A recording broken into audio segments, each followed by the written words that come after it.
இயேசுவில்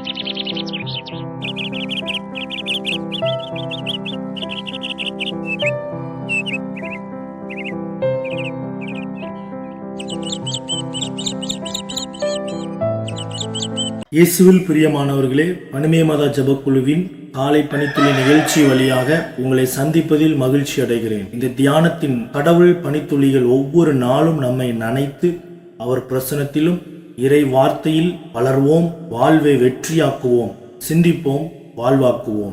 ஆமென். ஆண்டவருடைய இனிய நாமத்தில் உங்களை சந்திப்பதில் மிக்க மகிழ்ச்சி அடைகின்றேன். நாம் இன்று தியானிக்க எடுத்திருக்கும் தலைப்பு, நீங்களே எனக்கு தனி சொத்தாவீர்கள். தியான வசனம், நீங்கள் என் வார்த்தைக்கு செவிசாய்த்து என் உடன்படிக்கையை கடைபிடித்ததால் அனைத்துலகும் என் உடைமையே எனினும் நீங்களே எல்லா மக்கள் இனங்களிலும் என் தனி சொத்தாவீர்கள்.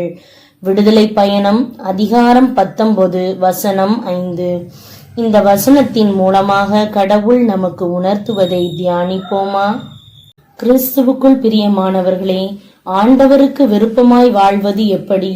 இந்த வசனத்தில் இதை குறித்து அழகாய் கூறப்பட்டிருக்கிறது.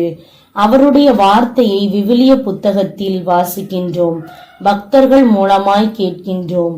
இந்த வார்த்தைகளை விசுவாசித்து தனக்கென்று எடுத்துக் கொள்ளும் போது, அதன்படி கருத்தாய் கவனமாய் நடந்து கொள்ளும் பொழுது, ஆண்டவருக்கு பிரியமானவர்களாய் அவருக்கு சொந்த சொத்தாய் நாம் மாறிவிடுகின்றோம். இன்னும் நம்மை அவரோடு இணைத்து கொள்ள சிலுவையிலே தன்னையே அர்ப்பணித்த ஆண்டவருடைய இரத்தம் நம்முடைய பாவங்கள், அக்கிரமங்கள், அநியாயங்கள், அடிமைத்தனங்கள் யாவற்றினின்றும் நம்மை கழுவி சுத்திகரிக்கும்படி அவரை நோக்கி பார்க்கும் பொழுது அவைகளினின்று விடுதலை பெற்று அவரோடு இணைந்து கொள்கின்றோம். இந்த இன்பமான வாழ்க்கையை இன்று எத்தனை பேர் மேற்கொண்டிருக்கின்றோம்? இதை அனுபவித்து பார்த்தால்தான் இந்த வசனத்தின் மேன்மை நமக்கு புரியும். உலக பிரகாரமாக நல்ல நிலைமையில் இருப்பவர்களை எனக்கு சொந்தம் என்று சொல்கின்றோம். ஆனால் இயேசு எனக்கு சொந்தம், நான் அவருக்கு சொந்தமானவள், சொந்தமானவன் என்று சொல்லும் பொழுது அதிலே ஏராளமான ஆசீர்வாதங்கள், மகிழ்ச்சியை பெறுகின்றோம் என்பதை மறந்துவிடாதிருங்கள். ஒரு மனிதர் ஆண்டவரை மீட்பராக ஏற்றுக்கொண்ட பிறகு உறுதியாக அவரை பற்றி பிடித்து கொண்டார். மிகுந்த விசுவாசத்தோடு ஜெபம் செய்வார். ஆண்டவர் விரும்பும் காரியங்களை தவறாமல் நிறைவேற்றுவதில் கவனமாயிருப்பார். அதிகாலையில் எழுந்து அருகில் இருப்பவர்கள் எழுந்துவிடக் கூடாது என்று டார்ச் லைட் ஒளி மூலம் இறை வசனங்களை வாசித்து வாக்குத்தத்தங்களை படித்து ஜெபிப்பார். குடும்பத்தினர் ஒவ்வொருவருக்காக மன்றாடுவார். அவருடைய ஜெபம் சந்ததி சந்ததியாக, இறை பக்தியுள்ள சந்ததியாக அவருடைய குடும்பம் மாறும்படியாக ஆண்டவர் கிருபை செய்தார்.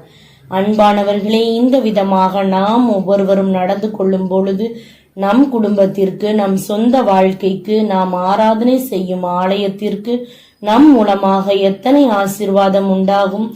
இன்று நம் வாழ்க்கையை யோசித்து பார்த்து அதில் உள்ள குறைகள் எல்லாவற்றையும் இறை சமூகத்தில் அறிக்கையிட்டு இந்த தெய்வீக வழியை நாமும் பின்பற்றுவோமா?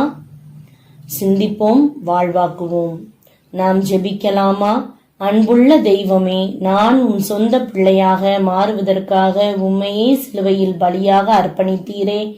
இந்த தெய்வீக அன்பின் மேன்மையை உணர்ந்து உமது கிருபையினால் பாவத்திற்கு செத்து நீதிக்குள் வாழும் தெய்வீக அனுபவத்தை பெற்று உம்மோடு இணைந்து வாழ்கின்ற வாழ்க்கையை எனக்கு தந்து அநேகரை நித்திய ஜீவனுக்கென்று ஆயத்தப்படுத்த இன்று முதல் எனக்கு கிருபை தாரும், ஆசீர்வதியும். இயேசுவின் நாமத்தில் பிதாவே, ஆமேன்.